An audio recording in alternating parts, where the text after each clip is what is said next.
अस्सलाम वालेकुम। अच्छा, होपफुली सब ठीक होंगे। अच्छा, आज डिस्कस करते हैं कि हमने एक ट्रेड लिया है।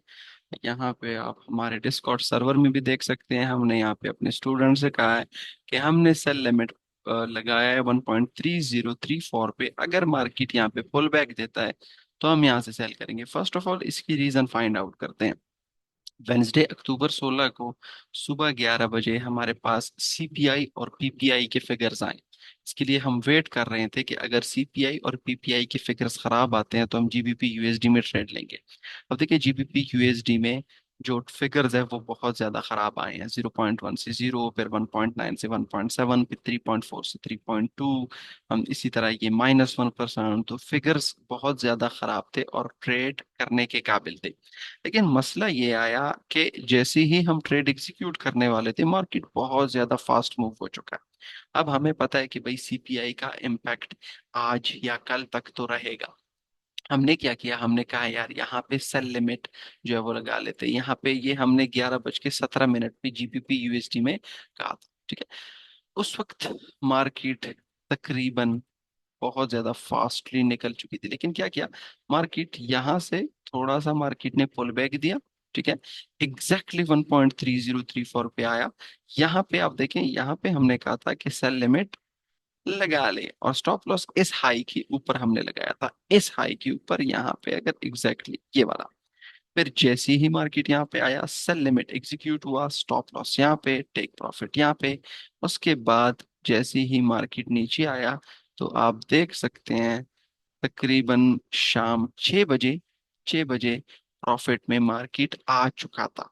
तकरीबन हमने जो फर्स्ट ट्रेड क्लोज की थी वो 20 पिप्स में क्लोज की। यहाँ पे देखिए नीचे आ चुकी थी।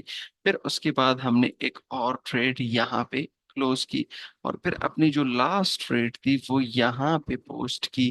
तकरीबन 1:1 के साथ यहाँ पे जो लो भी था यहाँ पे, तो यहाँ पे हमने इसको क्लोज किया।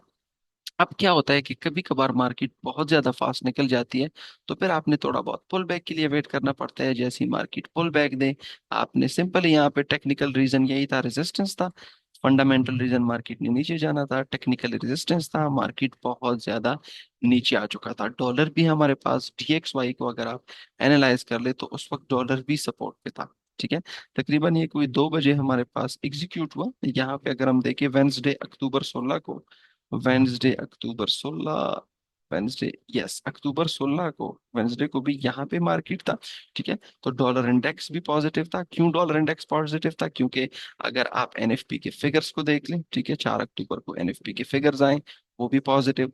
फिर उसके बाद हमारे पास मेरे ख्याल से कोई 10 या 11 अक्टूबर को सीपीआई के फिगर्स आए, वो भी पॉजिटिव। तो डॉलर तो वैसे भी पॉजिटिव पॉजिटिव था और जीबीपी के खराब फिगर्स भी है, तो हमने सीधा इसको नीचे की तरफ सेल कर दिया।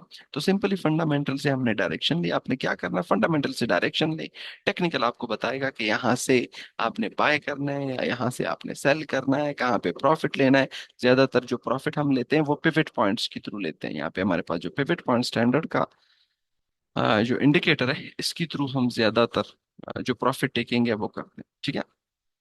यहाँ पे सिंपली पिवट पॉइंट, यहाँ पे कोई एक था, फिर दूसरा, फिर ये लो, जो तकरीबन ये लो, उसके बाद हमने प्रॉफिट लेके निकल गए। तो इस तरह अपनी न्यूज को ट्रेड करना है। सिर्फ न्यूज ये नहीं है कि बस एक कैंडल बन गया बात खत्म, नहीं, आप पुल बैक भी ट्रेड कर सकते हैं। इसके अलावा अगर आप डॉलर इंडेक्स की मिसाल भी ले लेते कि एनएफपी हमारे पास यहाँ पे आया है, ठीक है, 4 अक्टूबर को एनएफपी हमारे पास यहाँ पे आया, लेकिन उसके बाद देखिए मार्केट बहुत ज्यादा ऊपर जा चुका। क्यों? क्योंकि एनएफपी का हमें पता है कि इस न्यूज का इम्पैक्ट पूरा एक महीने रहेगा। तो अभी ये आज 18 अक्टूबर है, आज तक उसका इम्पैक्ट है।